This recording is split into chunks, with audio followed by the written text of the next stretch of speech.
Did you really have the nerve to come back here after what you did? I just came to see if you were okay. Do I look like someone who needs your concern? I didn't say that. Then stop looking at me like that. It's not pity. Then what is it? I just couldn't stay away. You should have. If I had, you wouldn't be alive. I didn't ask you to save me. I know. Then why did you come back? Because I couldn't pretend it didn't matter. Ridiculous. Even so, I'm here. Then do what you want, just don't leave yet. She didn't answer. He didn't repeat himself either. They both stood there, locked in a distance too short for comfort and too long to escape.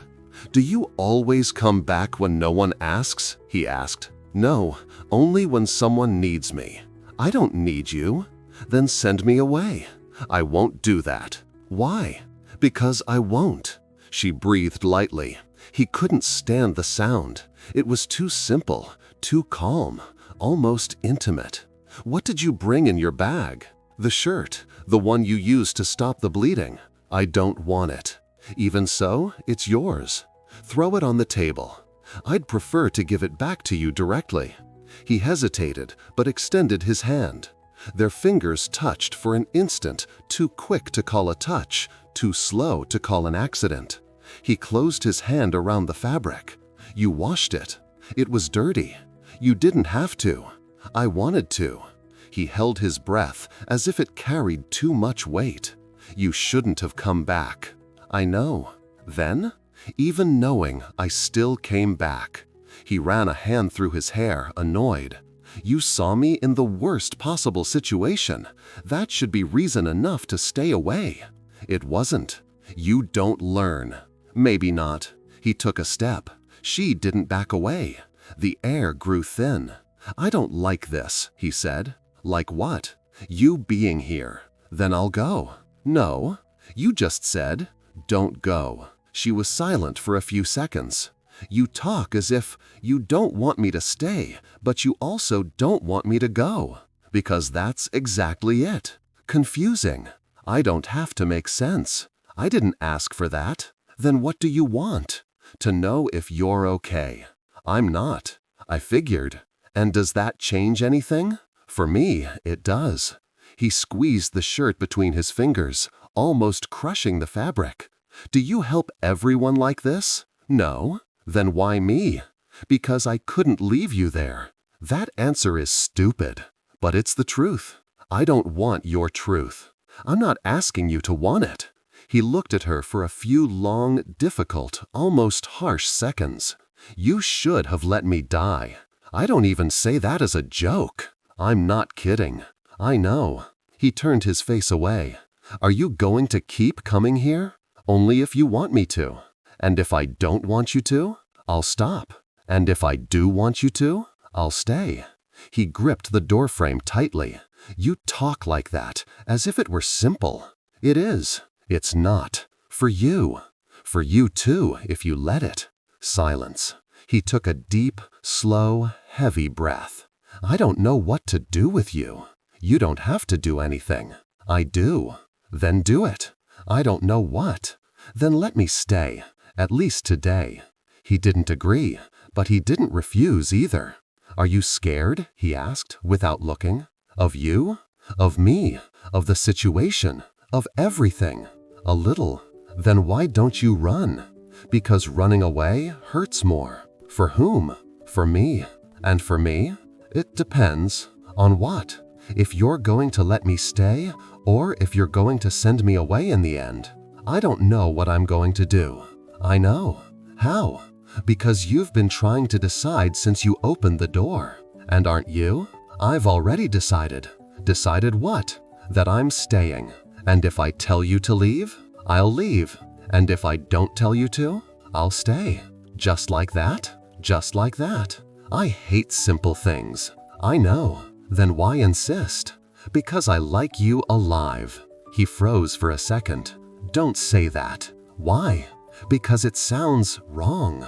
It sounds true. That's why it's wrong.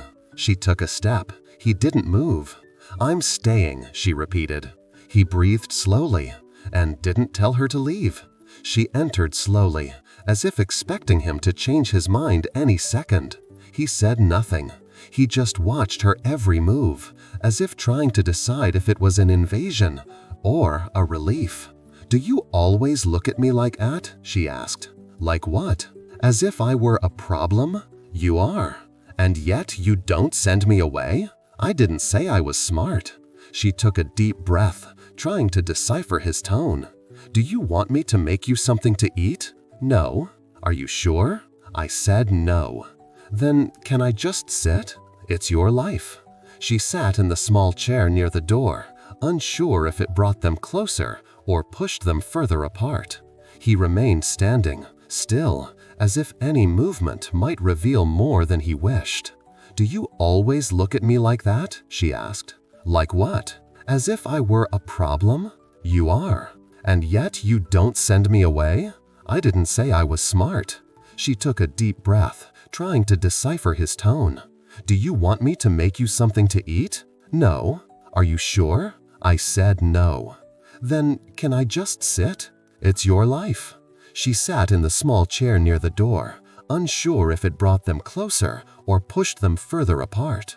He remained standing, still, as if any movement might reveal more than he wished. "Do you always look at me like that?" she asked. "Like what? As if I were a problem? You are. And yet you don't send me away? I didn't say I was smart." She took a deep breath, trying to decipher his tone. "Do you want me to make you something to eat? No. Are you sure?" I said no. "Then can I just sit? It's your life." She sat in the small chair near the door, unsure if it brought them closer or pushed them further apart. He remained standing, still, as if any movement might reveal more than he wished. "Do you always look at me like that?" she asked. "Like what? As if I were a problem?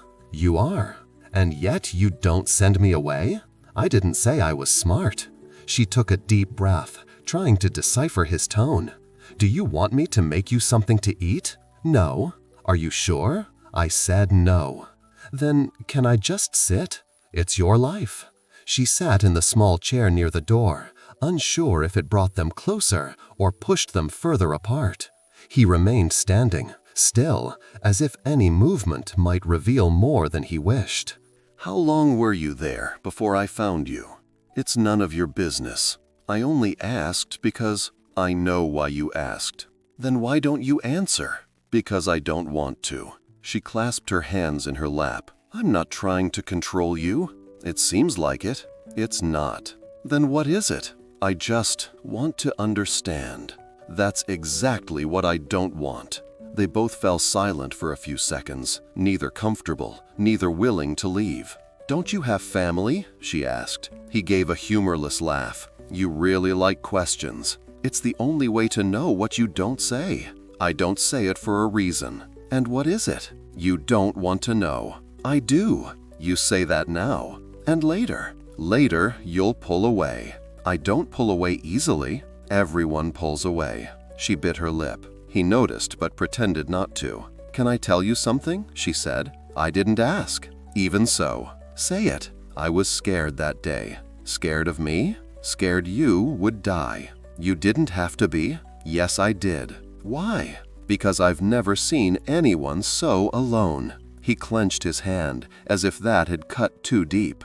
"I'm not a charity case. I never said you were. But it seems like it." "It's not." "Then what is it?" "It's care." "I didn't ask for it." "I know." "Then why give it to me?" "Because I want to." He looked away, as if he didn't know how to handle the answer. "You have this annoying way about you," he said. "Annoying?" "Yes." "Why?" "Because you talk as if it were simple." "But it is." "For you." "For you too, if you let it." He sighed, but didn't argue. "Did you only come today to return the shirt?" he asked. "No." "Then why did you come?" "To see you."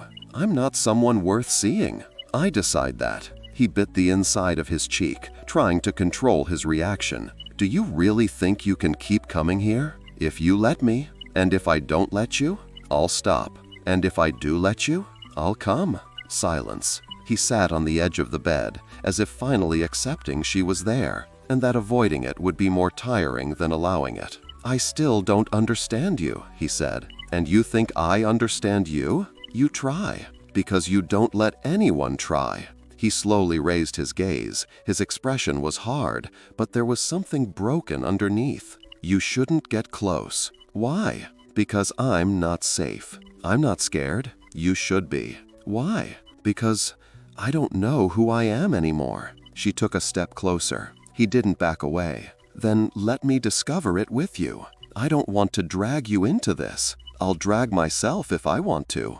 "Don't talk like that." "Like what?" "As if you were capable of staying." She stopped near him, didn't touch, didn't insist, just stood there. "I'm staying," she said. "Until when?" "Until you ask me to leave. And if I never ask, I'll never leave." He inhaled slowly, low, almost imperceptible. "You talk as if it were easy," he said. "It is. For you. For us." He closed his eyes for an instant, as if making a decision. "Then stay. Stay until I understand what to do with you." She sat beside him. They both stayed there, not touching. She returned the next day, even though she didn't know if she should. She stopped before the door, didn't knock, just stood there, waiting for him to do something before she did. He opened it before she decided to knock. "You again." "I said I'd come. I thought it was just talk. I keep my word." "That's a problem?"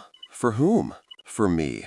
She entered slowly. He took a step back, as if giving space, but not much. "You shouldn't have come," he said. "Even so, I came." "What if I had locked the door?" "I would have waited. And if I didn't open it, I'd come back tomorrow." "And after that?" "The day after tomorrow." "And after that?" "Until you opened it." He ran a hand over his face, exhausted by his own weariness. "I don't know what you want from me." "I already said. I want to know if you're okay." "I'm not." "Then I'll stay." "It doesn't solve anything." "But it helps." "For whom?" "For you." "And for you?" "For me too." He walked to the table and sat, as if finally accepting she would be there for a while. She pulled up a chair, sat close. Not too close, but close enough for him to feel her presence. "You didn't ask my name," she said, "because it doesn't matter. It matters to me." "I know your name." "You do? You left it in your bag." "And why didn't you say anything?" "Because you didn't ask if I'd seen it." She took a deep breath, a little surprised. "So you know who I am." "I know the basics." "And you? Are you going to tell me who you are?" "No." "Someday?" "I don't know." "You do." "I don't." She observed the bandage on his arm. "Can I change that?" "No. It'll get infected." "It doesn't matter. It matters if you want to stay alive." "Alive for what?" To find out who you are. I already know that. Then tell me. No. She was silent for a few seconds. Then she said, "You scare me a little." "Better that way." "It's not." "Why?" "Because I didn't come here to be scared." "Then why did you come?" "Because you were lying on the ground and no one was looking at you. That's my place." "Not now." "Now what?" "Now you have someone looking." He froze for a second, as if that hit where it shouldn't. "You shouldn't say those things," he murmured. "But I do." "Why?" "Because they're true." "I don't want truth." "I know." "Then stop." "I can't." He slammed his hand on the table, frustrated by something he didn't understand. "You make me lose control." "Is that bad?" "For me it is." "For me it's not." He raised his gaze, tense. "If you knew who I really was, you wouldn't be here." "Then tell me." "I can't." "Why not?" "Because you'll see me differently." "I already see you differently." "How?" "As someone who tries to seem tough but is broken inside." "I'm not broken." "You are." "You're not seeing anything." "I'm seeing everything." He remained motionless. "Why do you insist?" "Because you push everyone away."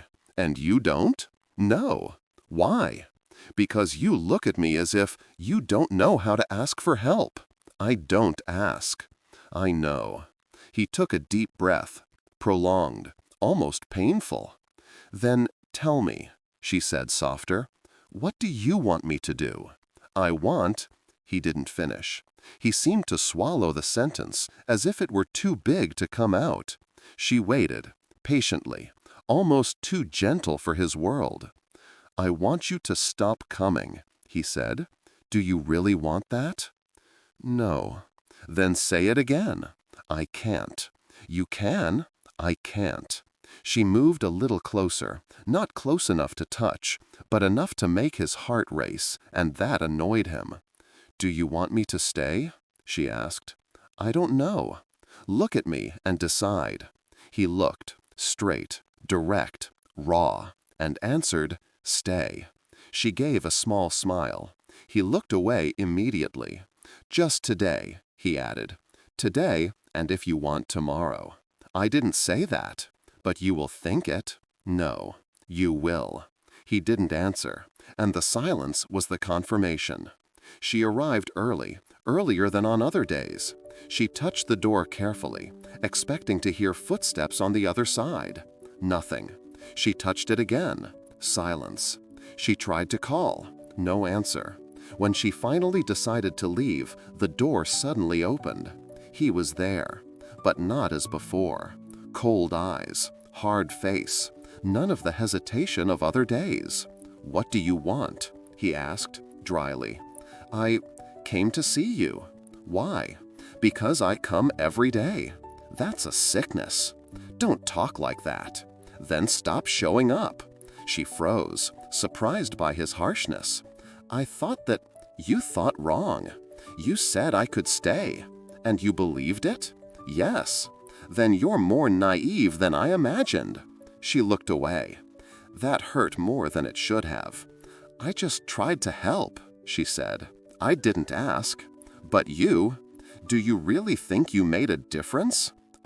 You didn't do anything." "Don't talk to me like that." "Why? Are you going to cry?" She took a deep breath, trying to maintain her composure. "I don't understand what happened," she said. "You never understood anything. Yesterday you asked me to stay, and you stayed, and now you can go. That's it?" "That's it." She took a step back. He crossed his arms, indifferent. "If I bother you so much, just say so," she tried. "You always bothered me." "Then why didn't you say anything before?" "Because I was weak." "And now?" "Now I'm lucid." She clasped her hands. "You're saying that because you're angry." "No." "Then why?" "Because I'm tired of your presence." "You're lying." "Do you think you're that important?" You're nothing to me." She felt her whole body tremble. "You don't look at me like before anymore," she murmured. "Because before I was broken. And now? Now I see you for what you really are." "What am I?" "A needy girl who tries to fix strange people to feel useful." She swallowed hard. "It's not true." "Yes, it is. I just wanted to be by your side. And I don't need you." "Yesterday you did."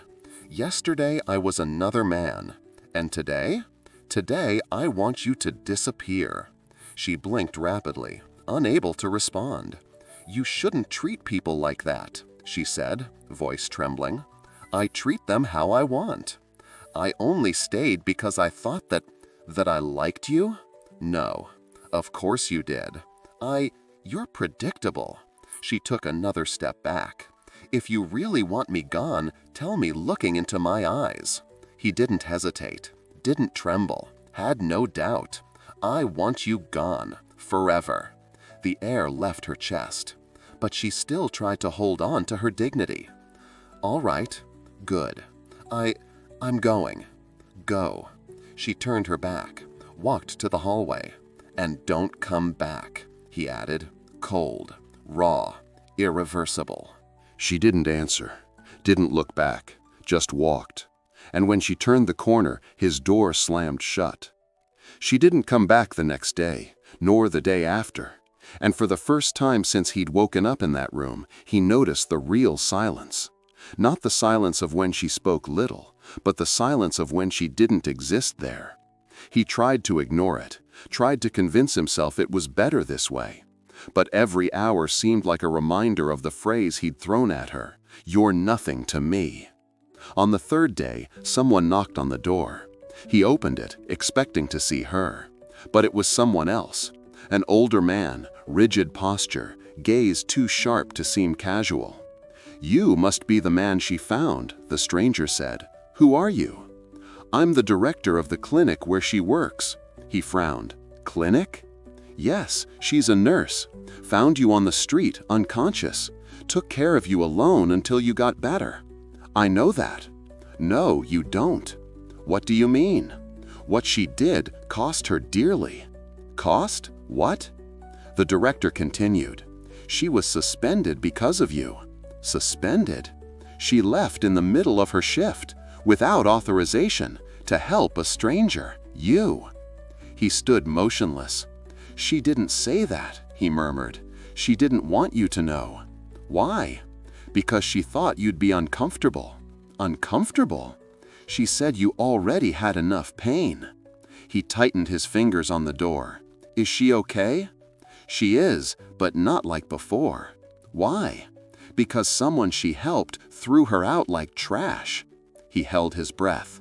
"Look," the director sighed, "it's none of my business what happened between you two, but she didn't deserve that." "I know." "She only wanted to help." "I know." "And she liked talking about you." He looked up, surprised. "What?" "The way you looked at her. The way you spoke little but let her stay. She thought she was making a difference." He turned his face away. "She was." "Then why did you hurt her like that?" "Because I'm stupid." "No, you're scared." "Scared of what?" "Of someone seeing you." Silence. The director continued. "She didn't ask me to come here. I came because I think you need to know. She's off today. If you want to talk to her, try the park next to the clinic. She usually goes there when she's sad." He swallowed hard. "I don't know if she'll want to see me." "That's exactly why you should go." The man gave a small nod and walked away. He stood still in the doorway for long seconds, his chest tight, shame burning inside him. He let out a whisper. "I messed everything up." But for the first time, he seemed willing to fix it. He left the house as if the street were a minefield. Each step felt too heavy, too slow, too uncomfortable. He wasn't used to going after anyone, much less after someone he himself had hurt. The park was a few blocks away, but for him it felt like another country. When he arrived, he stopped at the entrance. He didn't know if he should go in, if she would be there, if she would see him and get up, or simply turn her face away. He ran a hand through his hair, annoyed by his own nervousness. He never got nervous, never. And now, he seemed like a beginner at everything. He walked slowly along the sidewalk, looked at every bench, every shadow, every corner where she might be. And then, he saw her. She was there, sitting alone, backpack beside her, nurse's uniform folded on her knees, as if she were trying to decide whether to give up or insist on her own world. He stopped at a safe distance, because he didn't know if he had the right to get closer. She didn't notice him immediately. She was fiddling with her hands, like someone trying to organize something inside. He took another step, then another, and his heart beat too fast, ridiculously fast. When she finally looked up, there was no smile, no surprise, no anger. There was just recognition and a deep weariness. She said nothing, just waited, as if she were too tired to ask. "Hi," he said, simple, low, insecure in a way he never was. She replied with the same simplicity. "Hi." Silence, a silence heavier than the entire argument. He tried, stopped, tried again. I came because I needed to." She took a deep breath without looking away. "Needed what?" "To talk to you." "You threw me out." "I know." "You said you wanted me to disappear." "I know." You said I was nothing. I know that too. She crossed her arms, not defensively, but like someone holding her own chest to keep from falling apart. Then why are you here? Because I was wrong. About what? About everything. She looked away for a second. Tightness, contained anger, swallowed pain. Do you think I can just forget? She asked. No. Then what do you want? I want to fix things. Fix what? What I did. What you did isn't minor. I know. You hurt me. I know. She exhaled slowly, like someone trying to keep her voice from breaking. You just say, I know, she said. What else do you want me to say? The truth? He took a step closer. She didn't back away, but she didn't move either. The truth is, he breathed, heavy, almost painful. I was scared. Scared of me? Scared of myself with you. It doesn't make sense. It does. Then explain. He looked at her as if it cost him a great deal. You saw who I am without me letting you. I only saw you hurt. That's more than anyone should see. She frowned. You threw me out because I saw you hurt? Because you saw too much. I only wanted to help, and I don't know how to receive that. She took a moment before answering. Do you think apologizing changes anything? No. Then? But I'm going to apologize anyway. He raised his face, looked at her, without flinching. I'm sorry. She remained motionless. No words came out, but her eyes softened a little. I didn't come to convince you of anything, he said. I came so you would know I didn't mean to destroy you. But you did. I know. She gripped the strap of her backpack, squeezing it. And now? She asked. Now I wait. Wait for what? What you're going to decide. She took a deep breath, looked straight ahead, then at him. Do you want me to see you again? I do. Really? Really. She closed her eyes for a moment, then opened them, more resolute. I don't know if I can trust you. I'm not asking for trust. Then what are you asking for? A chance. Silence. Long. She finally said, I don't promise anything, nor do I want you to. But I can listen to you. That's already a lot. She stood up slowly. He took a step back, startled by his own reaction. She put her backpack on her shoulder. Let's go, she said. Where to? Wherever you want to talk. It took him 3 seconds to believe she said that. Then he walked beside her. Not together, but less distant. They walked side by side to an emptier section of the park. The wind gently rustled the leaves, but neither of them paid attention to it. The silence between them was stronger than any landscape. She stopped near a bench. He stopped too, but didn't sit. He remained standing, restless, as if he didn't know where to put his hands. You can talk, she said. About what? About what you came to explain. I don't know where to start. Start with what made you throw me out like that. He clenched his hand without realizing it. I said things I shouldn't have. Saying isn't an accident. Don't use excuses. I'm not using one. Then tell the truth. He took a deep breath. The truth is, you entered my life too fast. I only helped you. I know. And I gave you space. I know. And I left when you asked. I know. She crossed her arms, annoyed by the repetition. You always say that, I know, but it doesn't change anything. It does. What? Me. She gave a short, humorless laugh. You haven't changed. I have. In what way? In the fact that I'm here. That's not change, that's guilt. He clenched his jaw. If it were just guilt, I wouldn't have come. Then why did you come? Because I missed you. She blinked slowly. That wasn't what she expected to hear. You miss me? I do. Of what exactly? The sound of your voice. Lie. The way you come in and speak little. Lie. The way you don't give up easily. Lie. And the way you look at me when I pretend I'm not broken. She fell silent. "I didn't need those things before," he continued, "and now I don't know how to deal with their absence." She gripped the hem of her blouse tightly. "You say all this as if it's beautiful, but it doesn't change what you did. I know. You hurt me. I know. And you did it in the cruelest way possible. I know." She took a deep breath, trying to contain her anger. "Then why do you talk as if it's something simple to resolve?" "Because I don't know how to do better." "Don't try to justify it." "I'm not justifying it." "Then what are you doing?" "Begging." She froze. "You… what?" "I'm asking you not to give up on me." She turned slightly to the side, as if she needed air. "I'm not responsible for you," she said. "I know.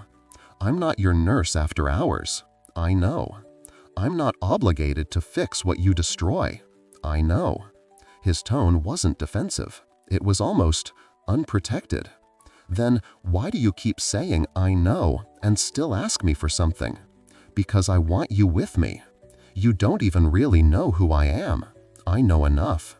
You don't know anything about my life. I want to know. Now you want to?"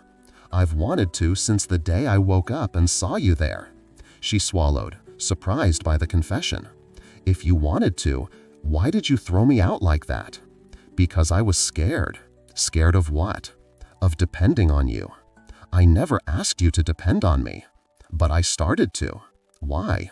"Because you stayed." She turned to him completely, resolute. "You're confused." "I am." "You're lost." "I am. And what do you want me to do with that?" "Stay with me while I try to find myself." She laughed ironically. "You talk as if I don't have feelings." "I know you do." "Then why didn't you think about them before?" "Because I didn't know how to deal with mine." She took a deep breath again, very deep. "Do you really think a few words solve everything?" "No." "Then what solves it?" "Whatever you ask for." She widened her eyes. "You would do anything?" "Yes." "For me?" "For us." She swallowed hard, her heart racing despite her anger. "And if I ask you to leave now?" "I will." "And if I ask you not to show up anymore?" "I'll disappear." "And if I ask you to never look for me again?" "I'll obey." She hesitated. "But if I ask you to stay?" "I'll stay." He took a step forward, slowly, without haste, as if he didn't want to scare her. "I hurt you," he said. "A lot. I know. And yet you want me to stay close." "I do." "Why?" "Because of all people, you were the only one who saw me." She felt something inside her tremble. It wasn't anger. It wasn't pain.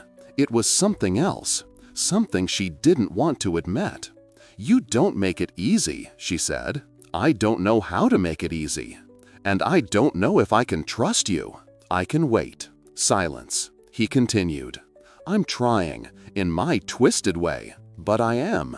She looked at him with a mix of weariness and something that looked like willingness. "If I give you a chance," she said softly, "you won't destroy me again?" He replied with the same intensity. "No, if you stay close enough to stop me." They were walking back together, slowly, still not touching, but clearly in new territory, one that didn't exist before that conversation. Nothing was resolved, but something had changed. He noticed. She did too. As they passed the street near his building, a black car parked abruptly beside them. A man in a suit got out. He froze. His entire body stiffened. She noticed immediately. "Do you know him?" He didn't answer. He just clenched his teeth. The man walked up to them with hard, authoritative steps, as if accustomed to giving orders and being obeyed. "So this is where you've been hiding?" His voice was cold, direct, cruel. She looked at the stranger. "Who are you?" The man smiled, a smile that was anything but kind. "I'm the one who cleans up his messes." He flinched almost imperceptibly. "Don't talk like that," he murmured. "Why? Are you going to stop me?" He fell silent. The man observed her from head to toe, evaluating, disparaging. "So, it's because of her?" "Don't talk about her." "What? Do you want me to lie? She's just another cheap distraction." She widened her eyes, confused. What is he talking about? The man laughed. "He didn't tell you anything, of course, as always." He ran a hand over his suit as if wiping away imaginary dust. "I knew you'd be found. You can't disappear for long. Never could." She looked at him, trying to understand. "Did you run away from somewhere?" He didn't answer. The other man continued. "The entire board is waiting for you. You disappear for days without warning, without a guard, without a driver. How do you think that reflects?" She frowned. "Bored?" The man turned to her. "He's not who you think he is." She gripped her bag strap. "Who is he then?" The man gave a smirk. "He's the CEO of Hanel Group, the country's newest billionaire. The man who can't be seen stumbling, much less passed out on a filthy street." She froze. "What?" He closed his eyes, frustrated, not with her, but with the revelation. "I was going to tell you." "When?" "When I could." "You never would have," the man said. "Shut up," he growled. She took a step back. "You're a CEO?" He looked directly at her. "Yes." "Billionaire?" Yes. And you let me think you were just a lost man?" "I was." "Were you, or did you pretend to be?" "I wasn't pretending." The man in the suit interrupted. "The game's over. You're coming back now. You have a meeting scheduled. Shareholders are waiting. And there's a scandal brewing because you disappeared." He didn't answer. "And her?" the man asked disdainfully. She widened her eyes. "Me?" "Yes, you. The nurse who decided to play at saving a homeless man and ended up involved with the most important man in the country." He took a step forward. "Don't talk to her like that." "Why? Are you going to admit something? Are you going to admit she's the reason for your mess?" He clenched his hands, fighting against something. "You're getting in the car, now." "No." "Don't make me repeat myself." "I said no." The man smiled. "You can say no to me, but you can't say no to the whole world." "I can handle the whole world." "But she can't." She felt her stomach drop. "What do you mean, I can't?"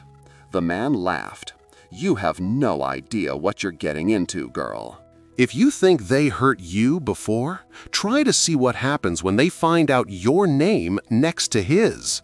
Her gaze trembled. Her breathing quickened. The threat was clear, raw.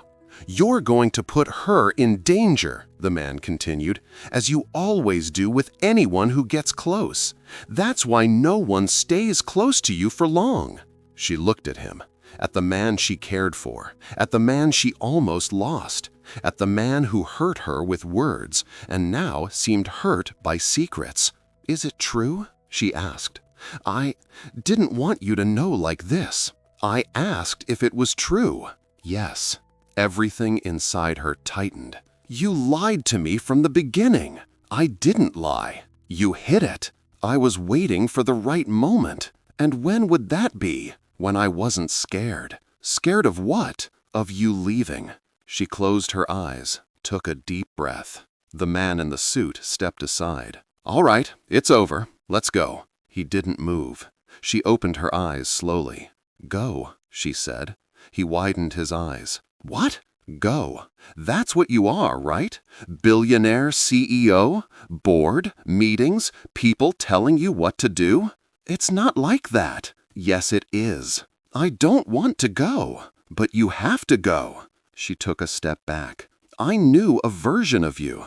I don't know who that man is. It's me." "No. That part of you?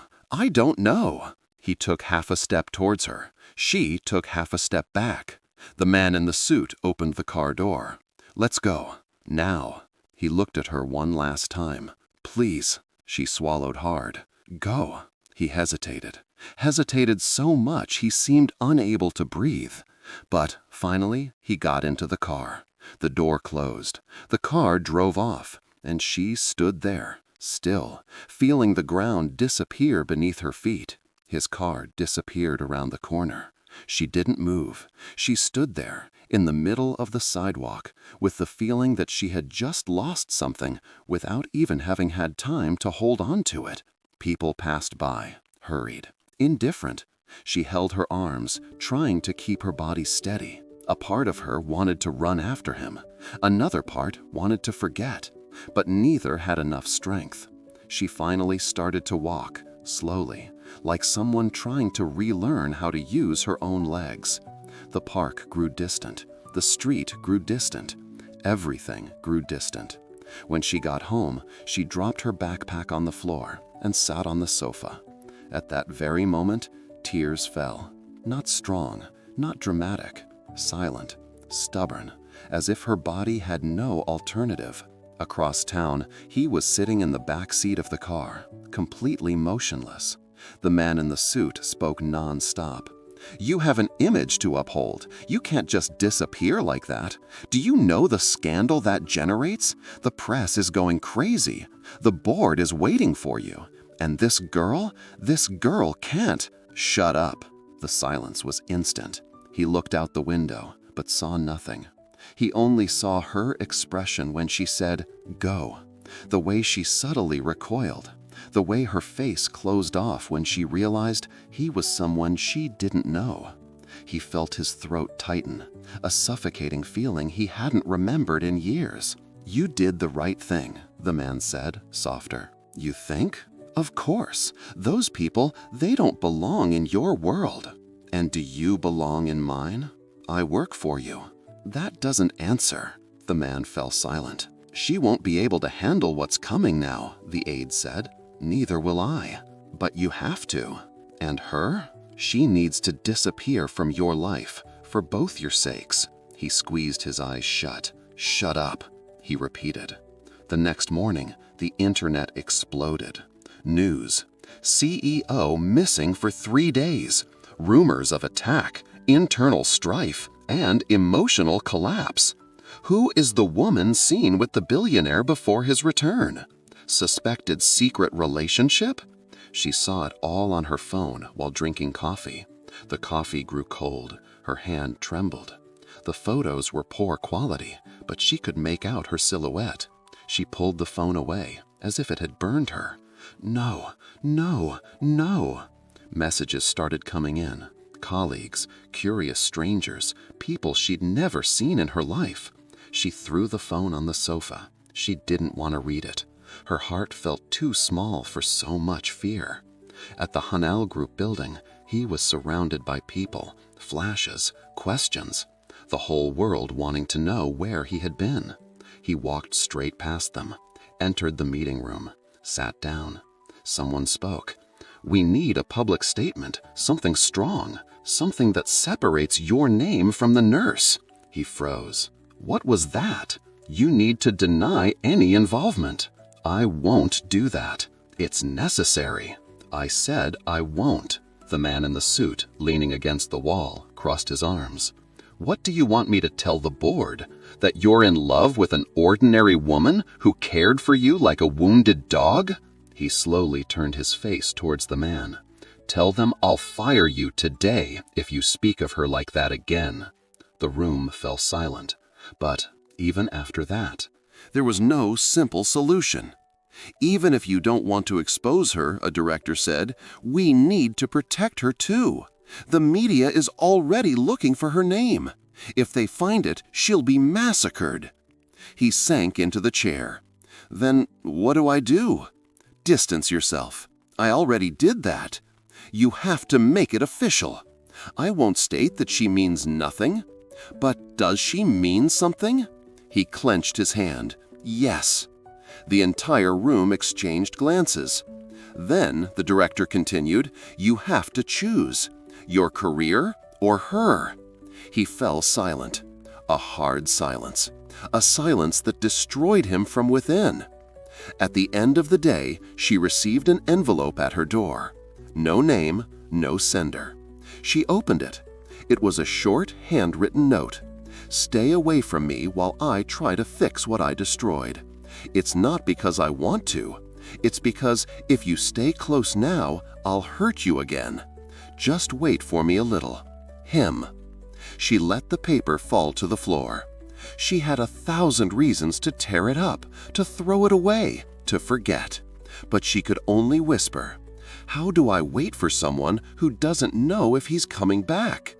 She placed the note on the table and stared at it as if it were a boundary she didn't know how to cross. Not because it was complicated, but because it was painful. She tried to move on with her life, tried to ignore the avalanche of questions at the clinic, tried to avoid the curious glances, tried to answer with short phrases when someone mentioned the missing CEO. Nothing worked. She missed him, the broken man, the man she found on the street, not the CEO. But that only made everything worse. Across town, he was facing collapse. Long meetings, cameras everywhere, demands, the weight of the giant company on his shoulders, the constant shadow of decisions he couldn't afford to get wrong. He did everything automatically. He just did it. But between one meeting and another, his mind returned to her, to the park bench, to the way she took a deep breath before speaking, to her hands trembling when he hurt her, to her silence when she asked him to go, and to the go she said without looking him in the eyes. He hated that word. 3 weeks passed. The world already had another gossip, another crisis, another scandal. But for them both, nothing had changed. He woke up in the same room, in the same bed, with the same emptiness. She woke up with the same fear of seeing her name on the internet. One day, after a particularly heavy meeting, he entered the room and took out his phone. He held it. The screen was off, the weight in his fingers. "Call," he murmured to himself. "Just call." But he couldn't. Instead, he opened the drawer and took out a card. The clinic director's card. He took a deep breath. Dialed. "Hanul Clinic, good afternoon. This is... I know who it is. How can I help you?" "Is she there?" Silence. Then, "She's off today." He gripped the phone. "Is she okay?" "She's... trying. She..." The director sighed. "She doesn't talk about you." That hurt more than it should have. More than any blow from the corporate world. "If I show up, she might pull away." "I know. But she might not pull away either." He closed his eyes. "Then I'll try." She was in the same park, on the same bench, as if her body had memorized that place. When she heard footsteps, she didn't look immediately. She thought it was someone passing by. But the footsteps stopped. Close, very close. She looked up. He was there, short of breath, tense gaze, as if he were about to apologize to the whole world. "Hi," he said softly. "Hi." He stood still, not daring to sit. I know I told you to stay away." "I remember." "But I couldn't." She clasped her hands in her lap. "You shouldn't be here," she said. "I know." "What if they see you with me again?" "I don't care." "But I care." "I know that too." He took a deep breath. "I came because I'm trying to change." She gave a slight, tired laugh. "Change how?" "Change the way I talk to you." "Change isn't a promise." "I know." "You know everything, but you don't do anything." "That's why I'm here." Silence. "I don't want to hurt you again," he said. "I can't take it again," she replied. He sat beside her, didn't touch, didn't get too close. "I found out I could lose my company," he said. She turned her face to him. "Why?" "Because they think I'm not stable, that this thing with you unraveled me." "Unraveled?" "Yes." She was silent for a moment. "And why are you telling me this?" "Because I want you to know that, even so, I came back." She blinked slowly. "Are you saying you chose me?" "I'm saying that for the first time in my life, I don't want to choose the company." The air grew heavy between them, warm, real. "And what happens now?" she asked. "Now, you say if you still want to see me." She looked away at her own hands, trembling, insecure, but alive. I don't know yet, she admitted.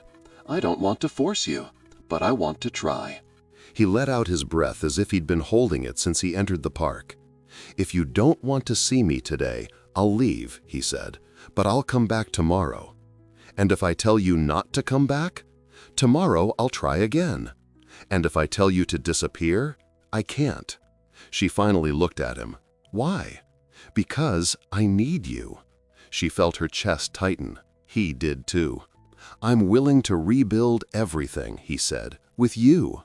She bit her lip, looked away, then looked back at him. Then give me time. I will. Give me space. I will. Give me patience. I will too. She took a deep breath. If you really want to rebuild, don't talk as if I'm an obligation anymore. I didn't say that. Yes, you did, back then. I know. She stood up. He stood up at the same time. I'm not going to decide anything today, she said. That's fine. But you can walk me to the clinic. He didn't hide his relief. I can.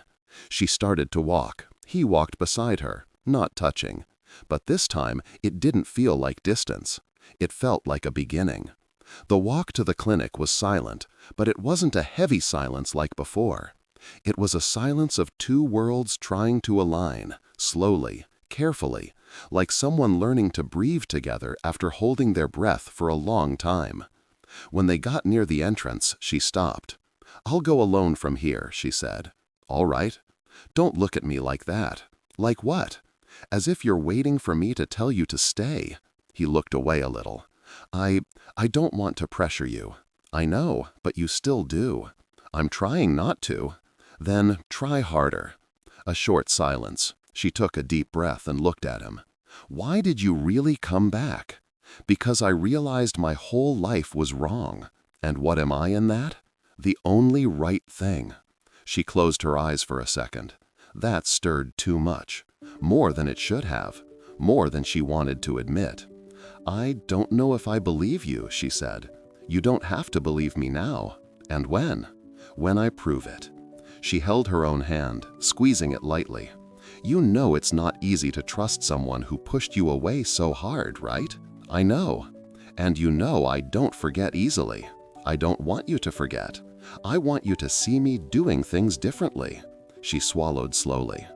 And if I say I'm still scared, I'll stay here until the fear passes.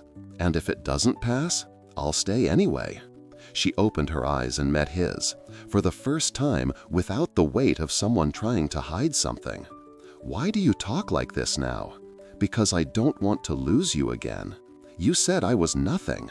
I said that because I was broken, and when I'm broken, I hurt. And now? Now I want to learn not to hurt you. She breathed slowly. There was something different about him. It wasn't fragility. It wasn't pride. It was willingness, sincere, raw, almost uncomfortable. Do you promise? She asked. I don't promise anything. She frowned. Then why are you here saying all this? Because promises break. I want to do. Do what? Try. Just that? Just that. She looked at the ground for a few seconds, then looked up again. And the world out there? The world waits. And your company? I'll figure it out. And the people around you? I'll get them out of the way. And whoever hurts you? I'll face them. And if they hurt me because of you? I'll protect you. It took her a while to accept that, to understand, to trust. But little by little, something began to dismantle inside her. That wall she had built after the humiliation, after the abandonment, after the revelation. I don't want to be your secret, she said. You won't be. I don't want to be a problem. You never were. And I don't want to be used. I know. She took a step forward. He swallowed hard. I want to get to know this new you, she said. He looked at her as if those words were stronger than any board meeting. I can show you, he said. Slowly. Slowly, she agreed. He didn't touch, didn't advance, didn't risk it. He just waited. Today, no, she said. I know. But maybe tomorrow. I'll be here. She gave a half smile, small, real. Then, until tomorrow. Until tomorrow. She entered the clinic. He stayed outside, watching the door close, but not with a sense of loss. It was different now. It was as if, for the first time, he had something to look forward to.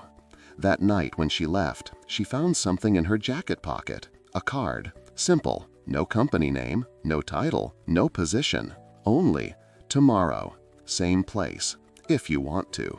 She kept it, handled it as if it were too delicate, and whispered to herself, I want to, a little. Dawn broke slowly. She woke up earlier than usual, unsure if it was anxiety, fear, or something else that had no name yet.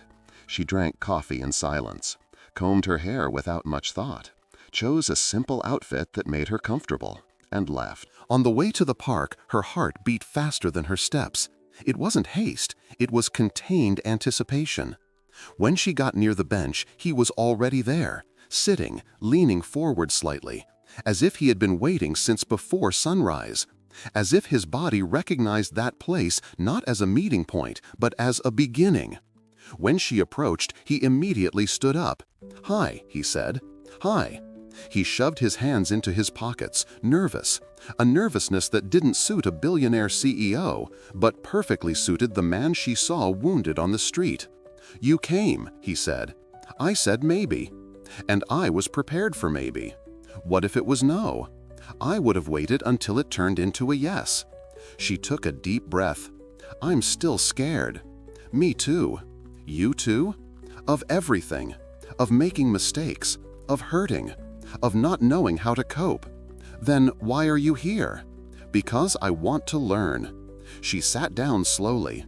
He sat beside her, maintaining a small distance, not out of fear, but out of respect. "I thought a lot," she began.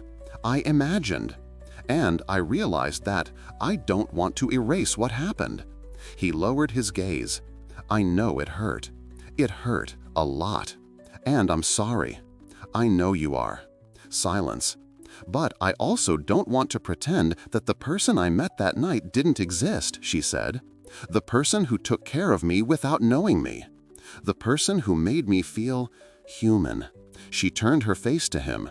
"Truly human," she added. He took a deep breath, his voice almost failing, but the kind he held back out of pride, not weakness. "I want to be someone you can look at without fear," he said. "I know it will take time. I'm not in a hurry. Neither am I." She rested her elbows on her knees, looking at the grass. "I want to get to know you, but for real. You will. No masks. I have nothing left to hide. No half measures. I don't want half measures with you." She smiled. "Small. True. So we start today?" "Today," he confirmed. He extended his hand slowly, as if offering a silent agreement. She looked, waited, took a deep breath, and placed her hand over his. It wasn't a hug. It wasn't a kiss. It wasn't an eternal promise. It was just a touch. But for them both, it was like starting from scratch. Together, finally, in the same time, on the same frequency, in the same world. In the following days, they met at the same time. He appeared without security, without a black car, without a suit. He arrived as the man she found on the street, not as the owner of an empire. She talked about her routine. He talked about what he didn't know how to feel. She listened. He learned. They grew closer. It wasn't perfect. It was real. And little by little, something that once hurt began to turn into something that warmed them. One morning, she asked, "Do you think this will last?" He thought, breathed, and answered simply, "If you want it to, I'll stay." She smiled, and for the first time believed that maybe, just maybe, loving someone imperfect could be exactly what she needed and what he never knew how to ask for. If this story captivated you, if there was a moment when you felt your chest tighten, if any phrase from him or her kept echoing, then you are exactly the kind of person I want close. Leave your thoughts in the comments below. Don't leave now. Stay with me. Subscribe to the channel, because the next stories will break you, pull you back, and then make you want more. and I want you to be with me for every one of them." In the following days, they met at the same time. He appeared without security, without a black car, without a suit. He arrived as the man she found on the street, not as the owner of an empire. She talked about her routine. He talked about what he didn't know how to feel. She listened. He learned.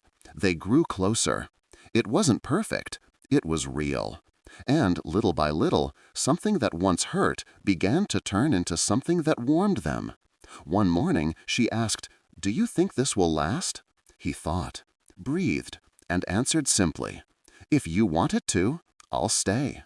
She smiled, and for the first time believed that maybe, just maybe, loving someone imperfect could be exactly what she needed and what he never knew how to ask for. If this story captured you, if there was a moment when you felt your chest tighten, if any phrase from him or her kept echoing, then you are exactly the kind of person I want close. Leave your thoughts in the comments below. Don't leave now. Stay with me. Subscribe to the channel, because the next stories will break you, pull you back, and then make you want more. And I want you to be with me for every one of them.